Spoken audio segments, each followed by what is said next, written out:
हे ईश्वरा, सर्वांना चांगली बुद्धी दे, आरोग्य दे, सर्वांना सुखात आनंदात ऐश्वर्यात ठेव, सर्वांचं भलं कर, कल्याण कर, रक्षण कर आणि तुझे गोड नाम मुखात अखंड राहू दे.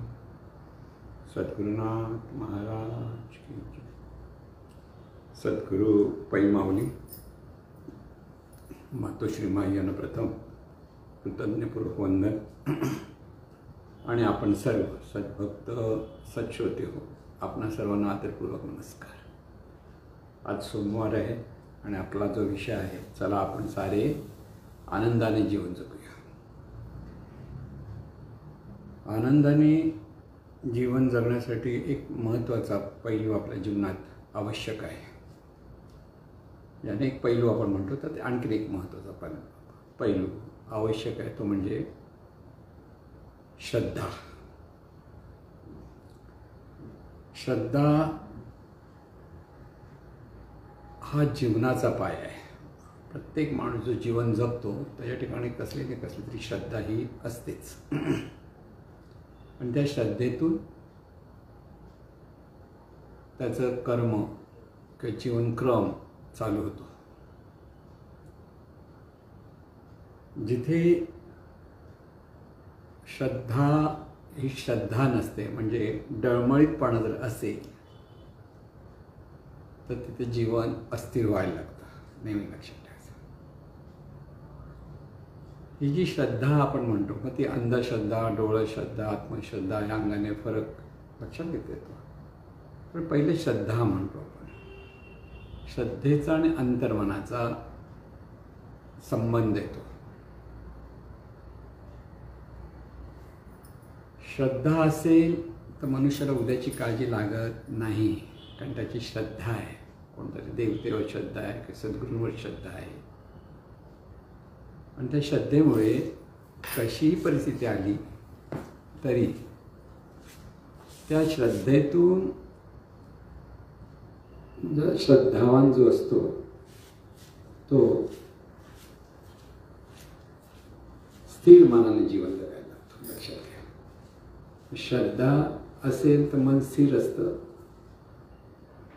म्हणजेच उद्याची चिंता नसते, का काही घडलेल्या घटनांबद्दल अनिष्ट चिंतन नसतं. ते वर्तमानात मन स्थिर राहतं. म्हणून श्रद्धा फार महत्त्वाची. लक्षात घ्यायचं. श्रद्धेचा अंतर्मनाचा बोध आहे हे जितकं खरं तितकंच मनुष्याच्या ठिकाणचं जीवभाव आणि देवभाव असे दोन भाव प्रगट होत असतात. सर्वसाधारण माणसं ही जीवभावातून जीवन जगतात आणि तिथे त्या जीवभावातून जगणाऱ्या माणसाच्या ठिकाणीच ती श्रद्धा, अढळ श्रद्धा म्हणतो असे, जीवभावाचा प्रभाव कमी कमी व्हायला लागतो आणि देवभावाकडे या व्यक्तीचा जीवनक्रम चालू होतो. म्हणून मनुष्याला योग्य ठिकाणी योग्य पद्धतीने श्रद्धा ही धारण करावी लागते. श्रद्धा डळमळीत होते म्हणजे ती श्रद्धाच नसते. लक्षात घ्या. मग आपण म्हणतो एखादी मला श्रद्धा होती पण आता मला नाही श्रद्धा, असं जे आपण म्हणतो तेव्हा ती खरी श्रद्धा नसते. खरी श्रद्धा ही कधीच डळमळीत नसते. जेव्हा आपली श्रद्धा, त्या श्रद्धेचा भाग एक लक्षात ठेवायचा. श्रद्धा ह्या दिव्यत्वाशी संबंध येतो, देवाशी संबंध येतो. म्हणून एखाद्या देवदेवतेवर आपली श्रद्धा असते, देवत्वाच्या अंगाने श्रद्धा असते. मनुष्याच्या ठिकाणची श्रद्धा असते मनुष्यावर, तिथे देवत्वातून तिथे श्रद्धा असेल तर ती श्रद्धा असते. सद्गुरूंवरती शिष्याची जी श्रद्धा आहे ती देवत्वातून, देवभावातून ती श्रद्धा असते. सद्गुरू हा देव, ती दिव्य शक्ती असा जो भाव असतो ती श्रद्धा सर्व. नुसता भाव नाही, तर तिथे श्रद्धा आणि श्रद्धेतून तो भाव असेल तर तिथे डळमळीतपणा राहत नाही. म्हणून श्रद्धा ही अढळ आहे हे परत लक्षात ठेवा. एकदाची श्रद्धा ज्याची अढळ आहे त्याचं जीवन जगण्याचं सगळा भाग जर आपण लक्षात घेतला तर तो त्या श्रद्धेतून प्रत्येक गोष्टीतून तरून जातो. मनुष्याच्या ठिकाणी जर श्रद्धा असेल, अढळ श्रद्धा, तर त्याच्या वाट्याला आलेली अनिष्ट परिस्थिती सुद्धा त्याला थांबवू शकत नाही. तर त्या अनिष्ट परिस्थितीतूनही त्याचा प्रवास चालू होतो आणि यशाकडे त्याची वाटचाल चालू होते. म्हणून ही जी श्रद्धा आपण म्हणतो, ही श्रद्धा हा अंतर्मनाशी संबंध हे परत लक्षात ठेवायचं. लहानपणापासून मीराबाईंना श्रीकृष्णावर श्रद्धा होती. अगदी लहानपणापासून ती जशी जशी मोठी व्हायला लागली तशी तशी तिची श्रद्धा मात्र अढळ होती. त्या श्रद्धेत श्रीकृष्णावरती अढळ श्रद्धेतून ती जरी सासरी गेली लग्न होऊन तर तिची पूजा अर्चामध्ये खंड पडला नाही किंवा सासरचे लोक काय म्हणतील कसं म्हणून नाही. तिची तिथे श्रद्धा इतकी होती की तिचा सर्व काळ जीवनाचा बराचसा काळ म्हणजे कृष्ण भक्तीतून होत होता. म्हणून संतांच्या ठिकाणी जी श्रद्धा असते ती अढळ श्रद्धा असते, तिथे डळमटपणा नसतो. म्हणून विश्वास आणि श्रद्धा ह्याच्यामध्ये परत फरक आहे. विश्वास हा एखाद्या व्यक्तीवर किंवा एखाद्या वस्तूवर असते ते तो विश्वास असतो आपल्याला. तो बहिर्मनाशी संबंध आहे. योग्य आणि अयोग्य या अंगाने आपण जेव्हा एखाद्या व्यक्तीला पाहतो ती व्यक्ती व्यवस्थित खरं कार्य करते की व्यवस्थित चांगली वागते, मग आपण म्हणतो हां आपल्याला या व्यक्तीवर विश्वास आहे. आपलं लक्षही असतं आणि त्यामुळे त्या विश्वासातून माणसं जीवन जगतात. आणि ते विश्वास ठेवणे तितकंच आवश्यक असतं. विश्वास आपण ठेवला नाही तरी जीवन जगताना फार अडीअडचण येते. कोणीतरी आपल्याला पाणी दिलं आणि पाण्यात बाबा जंतू नसतील ना, की ते स्वच्छ असेल ना नसेल ना असं जर माणूस विचारतो पाणी पिऊ शकत नाही. लक्षात घ्या, साधा विश्वास नसला तरी. आणि त्यामुळे पाणीपुरी पिताना जर कोणी सांगितलं पाणी कसलं आहे देव जाणे, पाणीपुरी गळ्या कशा काय उतरणार नाही, विश्वासच नाही. कळलं ना काय म्हणतात. म्हणून विश्वास आणि आत्मविश्वास असे दोन भाग येतात. आत्मविश्वासाने माणूस कार्य अगदी हुशारीने करतो, लक्षात घ्या. पण आत्मविश्वासाने ते अहंकार असतो. श्रद्धा याच्याकडे अशी तिथे अहंकाराचा प्रभाव फार कमी असतो की मग तिथे अहंकार कमी कमी होत जातो. पण आत्मविश्वास आणि आत्मश्रद्धा असं जर आपण विचारतो की ह्याच्यात नेमका फरक आहे, तर आत्मश्रद्धा ही देवत्वातून निर्माण होत असते, म्हणजे तिथे देवभाव निर्माण होतो. आत्मविश्वास हा मीपणातून निर्माण होतो. मी हे करू शकतो असं ज्याच्याकडे विश्वास तो करतो. पण त्याला अहंकार जोड मी केल्यानंतर परत मी बघा कसं केलं हा भाव त्याच्याकडे असतो, तो अहंकार असतो. कळलं ना. आता अनेक राजकीय पुढाऱ्यांकडे जर बघितलं आणि ते जर उच्च पदावर गेले की मी म्हणजे कोण असं त्यांच्या बोलण्यातून वागण्यातून जे पाहत होतो त्यांचा आत्मविश्वास असतो. पण त्या आत्मविश्वासावर त्यांच्या ठिकाणी तो अहंकारही तितका असतो. म्हणून एखादा मोठा नेता असं जे आपण म्हणतो तर त्याच्या सगळ्या कृतीमध्ये तो आत्मविश्वासाने करतोय असं दिसतं. पण त्याचबरोबर तिथे अहंकार आहे तोही तितकाच स्पष्ट दिसतो. म्हणजे आत्मविश्वास आणि अहंकार अगदी जोडीने असतात. पण आत्मश्रद्धा ही दिव्यत्वाच्या अंगाने असल्यामुळे तिथे देवभाव असतो. व्यवहाराच्या अंगाने आत्मविश्वासाच्या अंगाने म्हणजे आत्मविश्वासू माणूस प्रगती साधू शकतो किंवा साधतो. पण तिथे मनाचा अहंकार मात्र ते वाढलेला असल्यामुळे त्याची आधिभौतिक अंगाने प्रगती होते, पण आध्यात्मिक अंगाने त्याची प्रगती होत नाही. आत्मश्रद्धा ज्याच्याकडे असेल, अढळ आत्मश्रद्धा, परत लक्षात ठेवा, न ढळणारी ती आत्मश्रद्धा, ती खरी श्रद्धा. ढळणारी श्रद्धा ही श्रद्धा नसते, ही टेम्पररी एखादं काहीतरी घडतं आणि माणसाला श्रद्धा बसते आणि तो श्रद्धा करतो आणि परत त्याच्या मनाचं नाही घडलं पण श्रद्धा कमी होते, त्याला श्रद्धा म्हणत नाही. तर अढळ श्रद्धा, आणि अढळ श्रद्धा असली तर माणसाच्या मनाची उन्नती होते. लक्षात घ्या, श्रद्धा ही उन्नत अवस्थेपर्यंत माणसाला पोहोचवू शकते मनाला.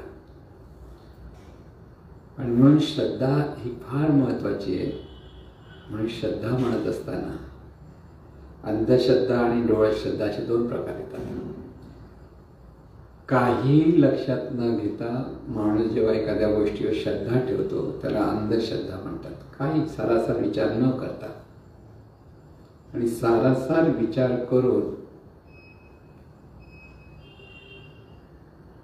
एखाद्या देवतेवर म्हणा, व्यक्तीवर म्हणा, देवत्वाच्या भावाने म्हणजे सद्गुरूंवर जो श्रद्धा ठेवतो त्याची मानसिक उन्नती होते. म्हणून अंधश्रद्धा म्हणजे चुकीच्या ठिकाणी चुकीच्या अंगाने श्रद्धा ठेवणं म्हणजे अंधश्रद्धा. श्रद्धा आणि अंधश्रद्धा म्हणजे फारसा फरक करता येत नाही, लक्षात घ्या. जी श्रद्धा मानवी मनाला उन्नत अवस्थेला नेते ती खरी श्रद्धा किंवा डोळे श्रद्धा म्हणा, आणि जी श्रद्धा माणसाला अधोगतीकडे नेते ती अंधश्रद्धा. आपल्या मानवी जीवनाच्या अंगाने माणसाच्या ठिकाणी अनेक, बरेच लोक म्हणतात अंधश्रद्धा आहे. तर अंधश्रद्धा म्हटल्यानंतर देवाच्या अपेक्षेत, परमेश्वराच्या अपेक्षेत अज्ञानातून जी श्रद्धा ठेवली जाते त्याला अंधश्रद्धा म्हणायची असते. पण एखाद्या व्यक्तीवर माझी श्रद्धा आहे, म्हणजे ते देवत्वाच्या अंगाने म्हणत नाही आपण, तर कधी व्यक्ती चांगलं कार्य करते, हे करते, तर ती श्रद्धा नसते, ते विश्वास असतो. आपला विश्वास आहे ती व्यक्ती चांगलं कार्य करते. अंधश्रद्धा हा दिव्यत्वाच्या अंगाने ठेवलेला विश्वास म्हणजे अंधश्रद्धा, तो अंतर्मनाशी संबंधित असतो. म्हणून डोळस श्रद्धा महत्वाची, म्हणजे सारासार विचार करून शहाणपणाने जी श्रद्धा ठेवली जाते ती अधिक योग्य असते. कारण योग्य ठिकाणी श्रद्धा ठेवण्यासाठी शहाणपण हवं, कारण ते डोळस ज्ञान हवं. डोळसपणा म्हणजे ज्ञान, ज्ञानातून श्रद्धा ठेवणं. पण श्रद्धेचा असा हा विलक्षण प्रकार आहे की माणूस जिथे श्रद्धा ठेवतो तिथे ज्ञान अज्ञानाचा पहिला विचारच करत नाही. तो आधी श्रद्धा ठेवतो आणि मग त्याच्यातून योग्य ठिकाणी ठेवली तर तो ज्ञानाच्या अंगाने प्रगती होते. आज आपण पाहतो अनेक पंथ आहेत, ज्ञान देणारे अनेक सद्गुरू आहेत, आणि सद्गुरू म्हटलं जातं, गुरु म्हटलं जातं. तिथे माणसं श्रद्धा ठेवतात, म्हणजे त्यांचा जो शिष्य परिवार आहे तो आपल्या गुरूंवर श्रद्धा ठेवत असतो, देवत्वाच्या अंगाने. लक्षात घ्या. पण ते जर खरे सद्गुरू नसतील म्हणजे ते निरपेक्ष नसतील, त्यांच्याकडे आत्मज्ञान नसेल, विश्वाच्या अपेक्षेत अनेक ज्या घडामोडी होतात त्या ठिकाणी पाहण्याची दृष्टी कशी असावी हे ज्ञान नसेल, तर ते खरे सद्गुरू नसतात. ज्ञानातून का एखादा विद्वान माणूस सुद्धा ग्रंथाचं वाचन करून चांगलं प्रवचन करू शकतो, नाही असं नाही. ग्रंथांचं वाचन करतो, चिंतन करतो, पॉईंट्स लिहून घेतो, आणि पॉईंटच्या अंगाने बोललं का आपण म्हणतो बरं ते वक्तृत्व एखाद्याचं खूप चांगलं असतं, तो त्याने कमवलेल्या ज्ञानाचं ते प्रतीक आहे. आणि त्यामुळे असं एखादा गुरु चांगलं बोलतोय, समर्पक बोलतोय असं जरी असलं तरी त्याचं जर आचरण तसं नसेल, तर आपल्याकडे म्हणच आहे, बोले तैसा चाले त्याची वंदावी पावली. तर तिथे श्रद्धा ठेवताना 10 वेळा विचार करावा लागतो माणसाला. कारण म्हणजे खरा साधक असेल, खरं आपल्याला आपली प्रगती साधायची असेल तर श्रद्धा ही योग्य ठिकाणीच असायला हवी, हा बोध आपल्याला प्रथम घेता आला पाहिजे. अयोग्य ठिकाणी ठेवलेली श्रद्धा ही माणसाला गद्दा करते आणि योग्य ठिकाणी ठेवलेली श्रद्धा माणसाला खुदा करते. असं एक सुंदर अमृतोषात सद्गुरुपाई माऊलींचं आहे. अयोग्य ठिकाणी कुठेतरी एखाद्या बंधुबाबावर आपण श्रद्धा ठेवतो देवत्वाच्या अंगाने, आणि त्या बंधुबाबाला तुम्हाला लुबाडायचंच असतं, त्याला त्याचं पोट भरायचं असतं, त्याला पैसे हवे ते मिळवायचे असतात, तर तो नवीन काय काही दाखवत बसेल. काहीतरी दाखवत बसेल म्हणजे डोळ्यात माणसाला आपण म्हणतो ना की त्याचं भ्रमिष्ट अधिक करायचं करतो तो, आणि त्याच्यातून माणूस भ्रमिष्टपणातून तो ती कृती करायला लागतो. काही काळ तो तसं त्याच्यावर प्रभाव चालेल, पण काही काळानंतर परत त्या व्यक्तीच्या लक्षात येतं की आपलं काहीतरी चुकतं आहे, की आपलं काय बरोबर हे जर त्याला कळत असेल त्याला लगेच सावध राहिलं पाहिजे. म्हणून श्रद्धा महत्त्वाची जितकी आहे तितकीच ती योग्य श्रद्धा महत्त्वाची आहे हे लक्षात घ्या.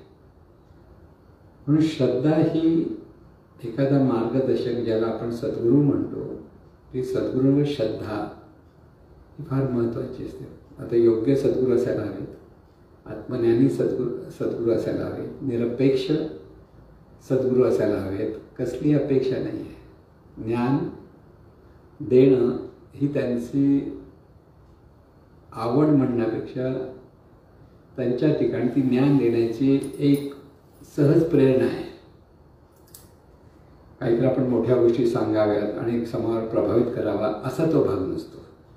तर समोरच्याचं हित कसं होईल, त्याला ते ज्ञान आत्मसात कसं करता येईल ह्याचं ज्याचं चिंतन असतं ते सद्गुरू असतात. ज्ञान इतरांना ज्ञान देणं आणि त्यांना त्याच्यातून आचरण निर्माण व्हावं ह्यासाठी जे असतात त्यांना आपण सद्गुरू म्हणतात. अशा सद्गुरूंवर जर ती श्रद्धा असेल तर ते सद्गुरू, आणि जो शिष्य असेल त्या शिष्याची प्रगती व्हायला वेळ लागत नाही. म्हणून सद्गुरूंवर श्रद्धा पाहिजे ही पहिली गोष्ट. दुसरी गोष्ट, सद्गुरू जे ज्ञान देतात त्या ज्ञानावर श्रद्धा असली पाहिजे, लक्षात घ्या. आणि तिसरी गोष्ट, स्वतःवर श्रद्धा असली पाहिजे, आत्मश्रद्धा. तर 3 जर गोष्टी असतील तर मन उन्नत अवस्थेला लवकर पोचतं. जीवनात यश, अनेक गोष्टी व्यवहारात सुद्धा अगदी अनुकूल घडायला लागतात. म्हणून श्रद्धा फक्त देवावर ठेवा किंवा सद्गुरू ठेवा नाही, सद्गुरू श्रद्धा असावीच, पण त्याबरोबर ते जे ज्ञान देतात ते ज्ञान आपण आचरणात आणलंच पाहिजे, इथे श्रद्धा असली पाहिजे. नुसतं शब्दाने सांगतोय, आपणही सांगतोय, पण आपण आचरणात आणत नसू तर ती खरी श्रद्धा नव्हे. परत लक्षात ठेवा. म्हणून ज्ञानावर श्रद्धा आणि त्याच्यातून तसंच आचरण आपल्याकडनं व्हायला हवं, इथेही आपली श्रद्धा असली पाहिजे, म्हणजे ते आत्मश्रद्धा पाहिजे. हे तिन्ही श्रद्धा जिथे एकत्रच असतात त्यावेळेला त्या व्यक्तीची प्रगती होते, म्हणजे तिथे त्याचा उत्कर्ष होऊ शकतो आणि उन्नती होऊ शकते. अगदी फार वर्षापूर्वीची गोष्ट आहे. ज्यावेळेला आम्ही एअर कंडिशनर्स रिपेअर्स करायला मी क्लायंटकडे जायचो. एक सावंत नावाचे ग्रस्त आयरिस प्रोसेस म्हणून त्यांची कंपनी होती. आता ते नाही आहेत, वारलेत. अतिशय राजबिंड व्यक्तिमत्व होतं त्यांचं, गोरापान असा आणि उंच अशी शरीर, अगदी धाळकट शरीर, असं एक त्यांचं ते व्यक्तिमत्व होतं. आणि त्यांच्याकडे ज्यावेळेला मी गेलो होतो बायकाळ्याला, त्याचं आयरिस प्रोसेस म्हणून मोठी ऑफिस होतं आणि लॅबोरेटरी होती.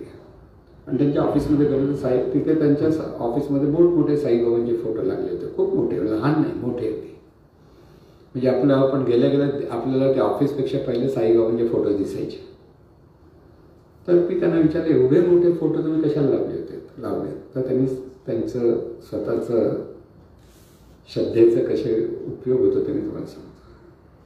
कराचीमधून ज्या वेळेला तिथून माणसं इकडे भारतात आली, तर फायनलीच्या वेळेला त्यावेळेला ते आलेले होते. आणि त्यावेळेला ते तिकडनं आल्यानंतर खरे ते आर्टिस्ट होते मुळात, पण इथे आल्यानंतर त्यांना कोणीच नव्हतं. तर ते रस्त्यावर चित्र काढायचे आणि त्याच्यातून पैसे मिळत होते. नंतर ते सुकी मच्छी विकायचे. असं करता करता ते जिथे बायकेळाला त्याच्यानंतर दुकान आहे तिथे त्यांना ती भाड्याने घेतलेली जागा होती. एक सिंधी ग्रस्त मालक होते. पण ते करत असताना त्यांना साई भक्ती म्हणजे साईबाबांवर नितांत श्रद्धा झाली. आणि त्या नितांत श्रद्धेतून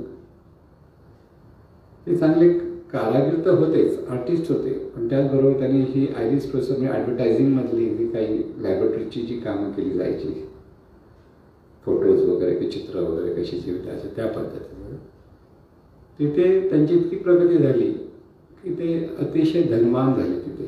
पण त्यांची सगळी श्रद्धा कुठे होती? साईबाबांमुळे झालं. आणि त्यांनी सांगितलेला किस्सा झाला, ते शिर्डीला नेहमी जायचे. आणि त्यावेळेला इतकी गर्दी नव्हती. आता गर्दी फार आहे. शिर्डीला गेलं तर माणसंच असतात. म्हणजे साईबाबांचं दर्शन व्हावं याच्या अगोदर सगळे माणसांचं दर्शन होतं. तर तिथे द्वारकामाई ही सकाळी 4 वाजता उघडली जायची. आणि त्यावेळेला ते त्या द्वारकामाई जायचे आणि तिथे ध्यानधारणा करायची. म्हणजे साईबाबांना पाहणं, ध्यानधारणा म्हणजे ज्ञानातून नव्हे, परत लक्षात ठेवा. एक साधा सुधा माणूस साईबाबांवर नितांत श्रद्धा, म्हणजे नितांत श्रद्धेतून साईबाबांचं स्मरण करत त्यांच्या फोटोकडे पाहत बसायचे. आणि डोळे बंद करून बसले असताना एक दिवस त्यांच्या हातामध्ये गरम गरम शिरा आणून दिलं होते. गरम शिरा लागले होते आणि डोळे उघडले. पण डोळे उघडले कोणी दिला काही कळलं नाही. त्यांच्या मनात असा साईबाबांनीच आपल्याला हा प्रसाद दिला. मी त्यांनी सांगितलेली गोष्ट सांगतो.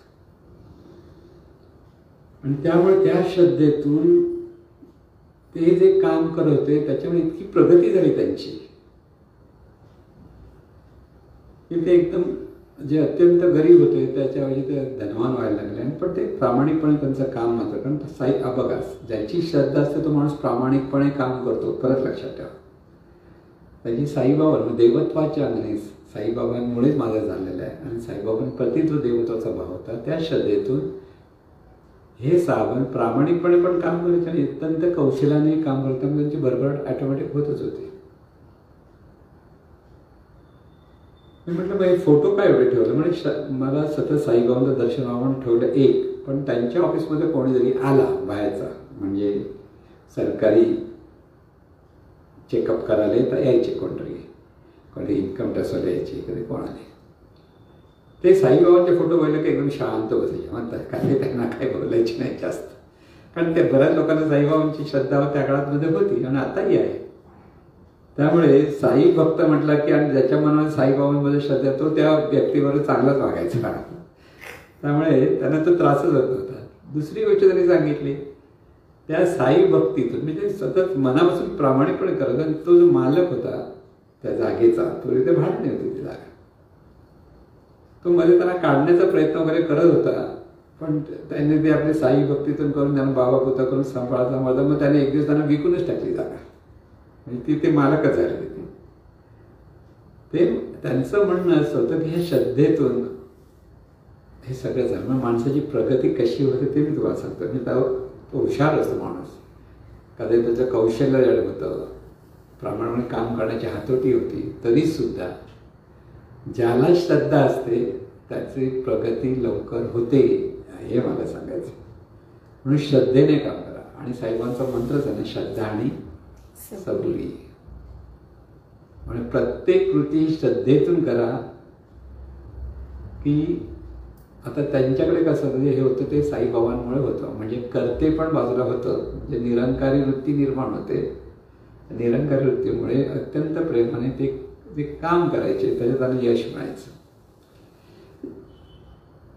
म्हणून एखाद्या देवतेवर जर देवता, आता इथे मी साईबाबा म्हटलं कारण काही संत आहेत, कोणाला गोंदवलेकर महाराजांवर श्रद्धा आहे, कोणाला स्वामी समर्थांवर श्रद्धा आहे. ते मोठमोठी संत आहेत ना, की मोठी मोठी संतांची नावं घेतली.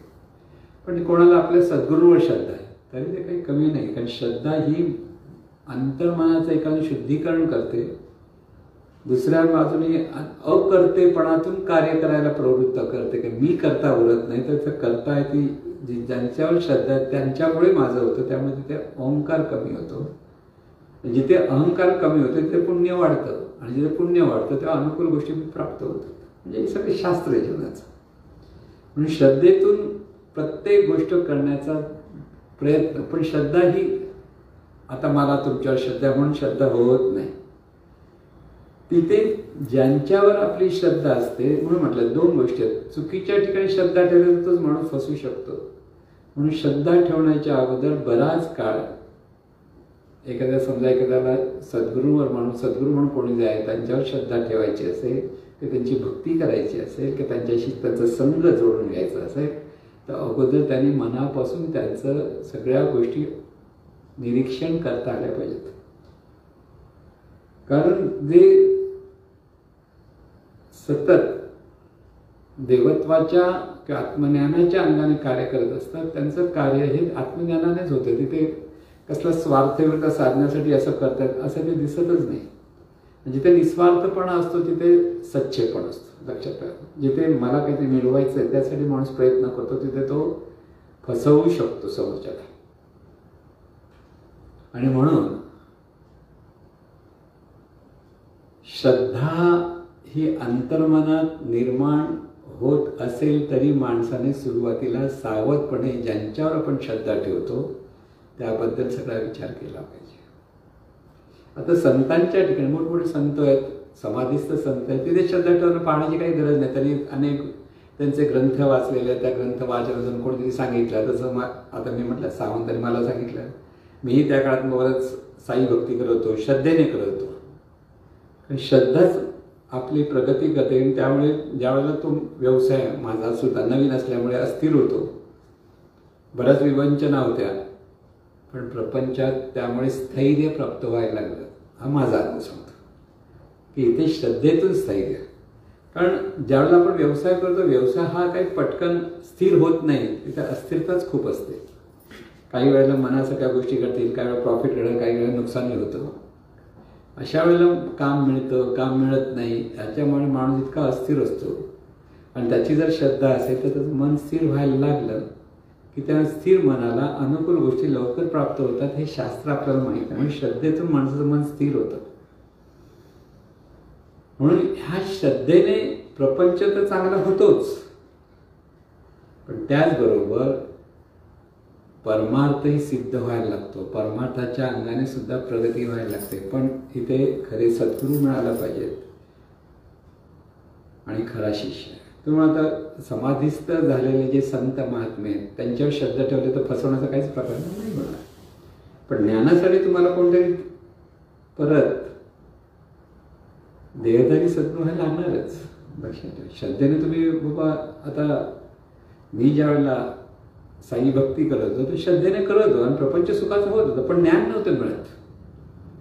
जोपर्यंत ज्ञान मिळत नाही तोपर्यंत मनाची उन्नत अवस्था होत नाही. परत लक्षात ठेवायचं, मन शांत होतं, मन स्थिर होतं, प्रामाणिकपणे काम करण्याची एक हातोटी निर्माण होते.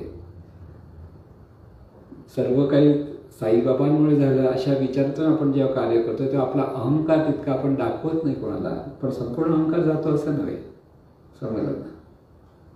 पण त्याच्यातून प्रगती होत असते. पण ज्ञानासाठी देहधारी सद्गुरू हा असावाच लागतो 100%. कोणी संत म्हणाले त्याने स्वतःहून त्यांना ते मिळालं हे कधी खरं नसतं. कोणी ना कोणीतरी त्यांना मार्गदर्शक मिळालेला असतो. त्यांना ते सद्गुरू म्हणत नसतील एक वेळ, पण तरीसुद्धा त्यांना मार्गदर्शन कोणाकडनं देहधारी व्यक्तीकडनं झालेलं असतं आणि त्याच्यातून त्यांनी प्रगती साधलेली असते. हे 100% सत्य नेहमी लक्षात ठेवा. बरेच लोक म्हणतात मोठ्या मोठ्या संतांना सद्गुरू नव्हते तरी त्यांचं कसं त्यांना मार्गदर्शन मिळाल्याशिवाय आपोआप हे ज्ञान तिथे प्रकट झालं असं होऊ शकत नाही. ज्ञान देणाऱ्यावर जोपर्यंत श्रद्धा बसत नाही तोपर्यंत ते ज्ञान आत्मसात होत नाही. हा त्याच्या पुढचा भाग असतो. अध्यात्माच्या अंगात जर विचार केला तर सद्गुरूंवर जर आपली नितांत श्रद्धा असेल तर सद्गुरू सांगतात तेच आपल्याकडनं व्हायला लागतं. मी केलं पाहिजे असं तो म्हणत पण नाही, होतं. इथे सद्गुरू जे ज्ञान देतात त्या ज्ञानाप्रमाणे आचरण हे 100% झालं पाहिजे. थोडंसं अर्ध झालं, अर्ध सोडलं तर ते खरं नाही. जो सच्चा साधक असतो, जो शिष्य असेल, त्याची 100% श्रद्धा असायला, जे 100% सद्गुरूंनी सांगितले 100% माझ्या आचरण झालं पाहिजे यासाठी तो प्रयत्न करत असला पाहिजे. लक्षात घ्या, तिथे ती मनाची उन्नत अवस्था. म्हणून श्रद्धेतून प्रगती साधते. म्हणून एकच सद्गुरू म्हणजे एकच ज्यांच्याकडनं आपल्याला ते ज्ञान मिळतं त्यांच्यावरती ती अढळ श्रद्धा असेल तर तिथे ती निष्ठा वाढते. अढळ श्रद्धा पाहिजे. तिथे काही हो, त्यांच्याबद्दल काही वेगळ्या वेगळ्या गोष्टी कळतात की असं वागतात, चांगला टीका करणारे लोक बरेच वाटतात. पण जो सत्शिष्य असतो त्याची श्रद्धा अजिबात ढळत नाही. तो अगदी मनोभावे ते जे ज्ञान देऊन राहिले त्या ज्ञानातूनच आचरण करण्याचा तो प्रयत्न करत होते. ते जे साधना देतात तशी साधना आपल्याला व्हायलाच हवी, हा प्रयत्न ते करत असतात. आणि त्याच अशी जे साधक असतात ते आनंदाने जीवन जगायला लागतात. चला आपण सारे आनंदाने जीवन जगूया असं म्हणतोय. तिथे श्रद्धेचं किती महत्त्व आहे हे परत लक्षात ठेवा. पण ही श्रद्धा 3 अंगाने असली पाहिजे. जे ज्ञान देतात त्यांच्यावर एक अढळ श्रद्धा, त्यांनी जे ज्ञान दिलेलं आहे, जे मार्गदर्शन केलेलं आहे त्या मार्गदर्शनावरती श्रद्धा, त्या ज्ञानावर श्रद्धा, ज्ञानाप्रमाणे आचरण केलं पाहिजे. आणि ते आचरण होणारच इथे आत्मश्रद्धा असली पाहिजे. सर्वसाधारणपणे ज्या वेळेला परमार्थ, शुद्ध परमार्थ म्हटलं जातं त्यावेळेला तत्वम असी हा उपदेश सद्गुरू करत असतात. तत्व म्हणजे जे परमेश्वरी शक्ती म्हणून ज्याला आपण म्हणतो ते शक्ती तुझ्याच रूपाने प्रगट आहे, तूच आहेस ह्या भावात, हा तो भाव तिथे देत असतो. की प्रत्येक साधकाच्या ठिकाणी देवत्व हे असतंच, फक्त जीवभावामुळे ते देवत्वाचं प्रगटीकरण नसतं. तर ते सद्गुरू, खरे सद्गुरू शिष्याच्या ठिकाणी हे देवत्वाचा प्रभाव वाढावा ह्याचा प्रयत्न करत असतो. आणि त्याच्यातून त्यांचा अहंकार कमी व्हावा हा त्यांचा शुद्ध हेतू असतो. जो साधक त्या पद्धतीने मनोभावे प्रयत्न करतो, आता इथे तुम्ही म्हणाल परत, आता काही मोठे संत आहेत त्यांनी दिलेली साधना किंवा आपले नेहमी समोर असलेलं सर्वसाधारण त्यांचं नाव घेऊन अशी सद्गुरूंच्याकडे आपण करू. आणि एखादा त्या मोठ्या संतावर श्रद्धा असलेला साधक जर ह्या जे प्रसिद्ध शिष्य सद्गुरू असे अशा शिष्याकडे गेला आणि त्यांनी जर सांगितलं अरे आमच्या सद्गुरूने असं केलं, असं मोठं झालं, चल तू आमच्याप्रमाणे साधना कर, हे कर. जर हा जो साधक आहे त्याचे सद्गुरू प्रसिद्ध नाहीत, काही नाही, पण त्याची जर अढळ श्रद्धा असेल तर तो समोरच्या माणसाचा आदर करेलच, त्या संतांचाही आदर करेल, पण आपल्या सद्गुरूंची दिलेली जी साधना आहे ती तो सोडणार नाही. लक्षात ठेवा. इतरांची साधना किंवा इतरांचं कार्य तो पाहिल आणि त्याच्या मागचं सार काय ते त्याच्या लक्षात येईल. आणि तेच सार आपल्या सद्गुरूंनी दिलेलं आहे हेही त्याच्या लक्षात येईल. म्हणून मोठे संत असो किंवा लहान संत, आता मोठे लहान म्हणजे आपण म्हणतो, संत सर्व सगळे नंतर खरं म्हणजे सारखेच असतात. कारण संत कोणाला म्हणायचं आहे, जिथे चैतन्य भाव अखंड असतो ते संत, आणि जिथे मी माझं असतं ते सर्वसाधारण माणूस, जीवभाव. म्हणून प्रसिद्ध झाला म्हणजे संत मोठा झाला, ज्याची प्रसिद्धी नव्हती तो लहान झाला असं काही नसतं. पण माणसाची दृष्टी तशी असते. म्हणून ज्याची आपल्या सद्गुरू नितांत श्रद्धा असते ते सद्गुरूने आपल्या सण दिलेलं साधना सोडणार नाही. कधी साधना सोडून दुसरं काही साधना करायचा प्रयत्न केला तर त्याला यशही मिळणार नाही. कारण त्याचा तो नेहमी त्याची मनाची अवस्था दोलायमान होईल, हे करू की ते करू, हे करू की ते करू, कळलं ना, त्यावेळी तिथं गोंधळ होतो. म्हणून संतांना सर्वांना भेटावं, सर्वांचा आदर करावा, सर्वांना नमस्कार करावा, पण आपला सद्गुरू हा संत कुळीचा राजा आहे हा भाव त्याच्याकडे असावा. तो अभंग आहे ना, संत कुळीचा राजा. म्हणजे सगळ्या संत सर्वच मोठे, पण त्याच ज्यांच्या ठिकाणी मला ज्ञान मिळालं तिथे त्यांची श्रद्धा असते. तो राजा आहे माझ्यासाठी, तुझ्यासाठी, ज्या भक्तासाठी तो राजा आहे. त्याच्या इतरांसाठी तो राजा असेल काही असेल. म्हणून इतकी अढळ श्रद्धा जी असेल त्याची परमार्थात प्रगती व्हायला वेळ लागत नाही. पण ज्याला ही अढळ श्रद्धा नसेल मग तो पण इकडून तिकडे उड्या मारायला लागेल तर त्याला हेही नाही मिळणार तेही नाही मिळणार, फार गोंधळ होईल त्याचं मनाचा. म्हणून परमार्थ असो की प्रपंच असो दोन्हीकडे श्रद्धा ही आवश्यकच आहे. म्हणून आत्मश्रद्धा हा जो भाव आहे तो महत्त्वाचा. लक्ष आत्मश्रद्धा म्हणजे आपल्याच ठिकाणी असलेल्या ईश्वरत्वावर आपली असलेली श्रद्धा.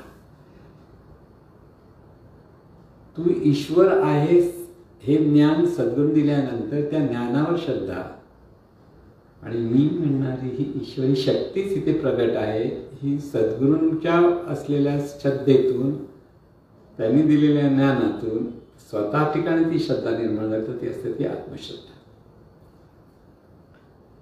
म्हणून आत्मश्रद्धा म्हणत असताना तिथे ही श्रद्धा मी आणि अमुक ह्या अंगाने नसावी. मी आणि अमुक ह्या अंगाने ती श्रद्धा असेल तर ती अहंकाराकडे वळते, मग ती श्रद्धा नाही. जी अहंकाराकडे वळवते ती श्रद्धा नव्हे, परत लक्षात, तो विश्वास म्हणू शकतो. पण इतकं अस्पष्ट जरी ह्या सगळ्या रेषा आहेत, श्रद्धा, अंधश्रद्धा, विश्वास, आत्मविश्वास, तर तिथे सगळीकडे जिथे अहंकार कमी होतो ती श्रद्धा आणि जिथे अहंकार वाढू शकतो तो विश्वास, आत्मविश्वास. हा फरक आपल्याला व्यवस्थित कळला पाहिजे. माणसाने हा पद्धतीने हा सगळा विचार केला पाहिजे आणि आत्मश्रद्धेतून अभ्यास केला पाहिजे. ज्ञानावरती श्रद्धा, सद्गुरूंवरती श्रद्धा, या सर्व अंगाने त्याची प्रगती व्हायला लागते. म्हणून सद्गुरूंवर तर श्रद्धा हवीच, त्याशिवाय ज्ञान आत्मसात होणार नाही. पण सद्गुरू दिलेलं ज्ञान आत्मसात करण्यासाठी परत ज्ञानावर श्रद्धा हवी.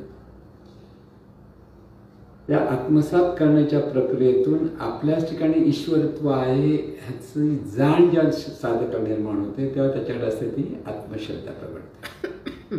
म्हणून आत्मश्रद्धा ही मानवी मनाला उन्नत करते, लक्षात घ्या. आणि आत्मविश्वास माणसाचा उत्कर्ष करते. व्यवहाराच्या अंगाने आत्मविश्वास फार महत्वाचा आहे. पण ज्याच्याकडे आत्मश्रद्धाही आणि आत्मविश्वास आहे त्याचं काय, तो दोन्ही अंगाने तो आत्मविश्वासही श्रद्धेच्याच अंगाने प्रगट होत असल्यामुळे त्या माणसाच्या ठिकाणी अहंकार राहत नाही, तर तो संत होण्याच्या प्रक्रियेत त्याची प्रोसेस चालू होते, प्रक्रिया चालू होते.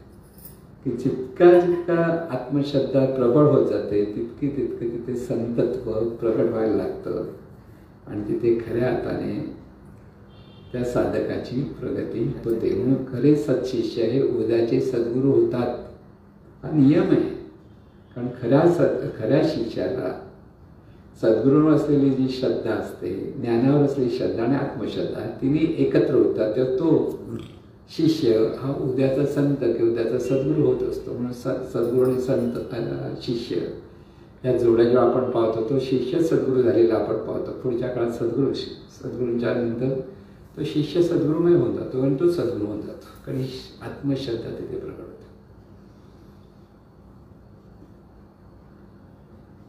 म्हणून इथे श्रद्धेतून सेवाभाव, श्रद्धेतून कृतज्ञतेचा भाव, श्रद्धेतून प्रेमभाव, श्रद्धेतून नम्रता, श्रद्धेतून तडजोडपणा, हे सगळे सद्गुण ह्या अढळ श्रद्धेतून निर्माण होतात. म्हणून परत मी सांगतो अढळ श्रद्धा, ढळणारी ही श्रद्धाच नाही. पण ते ढळते म्हणून आमची श्रद्धा होती पण आता आम्हाला श्रद्धा नाही असे म्हणणारे बरेच लोक, त्यांच्यावर ती श्रद्धाच नव्हती म्हणून ढळली म्हणजे त्यांच्यावर श्रद्धा नव्हती. हे परत लक्षात होतं. अढळ श्रद्धा म्हणजे परमनंट, काही हो, ती त्या श्रद्धेला जरासुद्धा तडा जात नाही, तर ती ती अढळ श्रद्धा असते. आणि त्या अढळ श्रद्धेतूनच शांती, सुख, समाधान हे सर्व गोष्टी प्राप्त होतात. अढळ श्रद्धेतूनच आत्मज्ञान प्राप्त होतं. अढळ श्रद्धेतून देवभाव जागृत होतो आणि अढळ श्रद्धेतून सहज आनंदाने जीवन जगण्याची प्रक्रिया लक्षात येते. सर्वात महत्त्वाचं सहज आनंद. आनंद मिळवण्याचा खूप प्रयत्न करायचा नसतो. जिथे आहेच तिथे आनंद. आनंद हा आपला स्वभाव होऊन गेलेला असेल तर तो खरा आनंद आहे. पण छोट्या छोट्या गोष्टीत आनंद होतो की छोट्या छोट्या गोष्टीत परत दुःख होतं, असं जर अवस्था असेल तर तिथं आनंद नसतो. थोडंसं मनासारखं की आनंद होतो, कोणी कौतुक केलं तर आनंद होतो, पण कोणीतरी अपमान केला कळलं तर परत हा रागावतो, चिडतो. असं जर असेल तर तो आनंद नसतो. आनंद हा अखंड असला पाहिजे. सहज आनंद म्हणतो आपण. तो सहजानंद प्राप्त होण्यासाठी श्रद्धेचं आपल्या जीवनात फार मोठं कार्य आहे. म्हणून श्रद्धा आहे म्हणून माणूस जीवन जगतो. ज्याला जीवनावरची श्रद्धा ढळते तर तो माणूस आत्महत्या करतो. आपण म्हणून माणूस आत्महत्या स्वतःच्या हाताने आपण मरण पाहावं असं वाटण्याची जी मनोवृत्ती तयार होते ती म्हणजे नकारात्मक मनोवृत्ती आहे खरी. तिथे त्याची आत्मश्रद्धा नसते. म्हणून ज्याला श्रद्धा आहे तो जीवनात यशस्वी होतो, प्रगती साधू शकतो, मनाचं उन्नती साधू शकतो. कोणत्याही कार्य त्याच्याकडनं कौशल्याने व्हायला लागतं. म्हणून आपल्या जीवनाचा जो मूळ गाभा आहे तो श्रद्धेचा आहे आणि त्या श्रद्धेतून आपल्याला जीवन जगायचं आहे. आणि ही श्रद्धा जोपासायची म्हणजे पहिल्यांदा श्रद्धा आपल्याकडे प्रगट झाली पाहिजे. मग त्या श्रद्धेची जोपासना करता आली पाहिजे.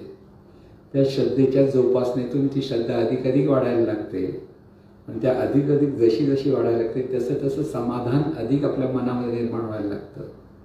तिथे शांती सुख अनुभवता यायला लागतं. कसल्याही गोष्टीने मन वर खाली होत नाही. अगदी सहजपणे तो जीवन जगायला लागतो आणि त्यामुळे अखंड आनंद तिथे सहज प्राप्त होतो. आहे सोपं बघायला गेलं तर, पण ते प्रगट झालं पाहिजे आणि त्याची जोपासना करता आली पाहिजे. आणि त्या जोपासनेतून आपल्याला हा आनंद अनुभवता येतो.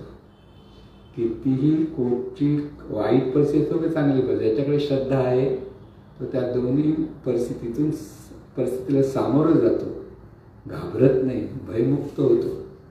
ज्याला श्रद्धा आहे त्याला भीतीच नसते, कारण ज्यांच्यावर श्रद्धा ठेवली ते आपल्याला सांभाळणार हा एकच विचार असतो. लक्षात घ्या. आणि त्याच्यातून तो भयमुक्त होतो आणि म्हणून आनंदी होतो. ज्याच्याकडे भय आहे तो आनंदी नसतो. परत लक्षात, ज्याच्याकडे भीती आहे तो कधीच आनंदी नसतो. पण ज्याच्याकडे भीतीच नाही उरत तर तो सहज आनंदात असतो. आणि म्हणून असे सुंदर जीवन आपल्याला जगता येणं शक्य आहे. एक श्रद्धेचा एक आपण कंगोरे समजून घेतोय की आनंदात राहण्यासाठी जीवनाचे अनेक कंगोरे आहेत. त्यातला हा एक कंगोरा आहे की ज्याच्यातून सगळे सद्गुण आपल्याला प्रगट होऊ शकतात. सर्वात महत्त्वाचं म्हणजे नम्रता, विनयशीलता ही आपल्याला प्रगट व्हायला लागते.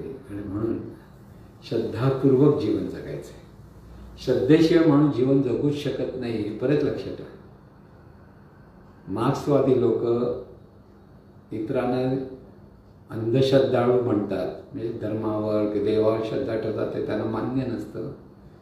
पण जे मार्क्सवादी म्हणणारे स्वतः त्या मार्क्सवर श्रद्धा ठेवतात म्हणून तसे वागतात ना. मार्क्सवाद म्हणजे ज्ञान आहे मार्क्सचं, त्याच्यावर श्रद्धा असते म्हणून ते आत्मसात करतात. तिथे श्रद्धा नसते, त्यांना कळत नाही ते श्रद्धा आपण ठेवतो म्हणून. लक्षात घ्या. माणूस जे जीवन जगतो तो श्रद्धेतूनच जगतो. ती श्रद्धा मात्र डोळस असली की योग्य असावी लागते. एवढं मात्र खरं की त्याच्यामुळे आपण सहज आनंद अनुभवू शकतो, चाखू शकतो. आणि म्हणून सहज आनंदाने आपण जीवन जगूया असं आपण म्हणतो. त्याचा अर्थ आपल्याला आज कळेल. म्हणून चला आपण सारे आनंदाने जीवन जगूया. सद्गुरुनाथ महाराज की जय. ईश्वरा सर्वांना चांगली बुद्धी दे, आरोग्य दे. सर्वांना सुखात आनंदात ऐश्वर्यात ठे.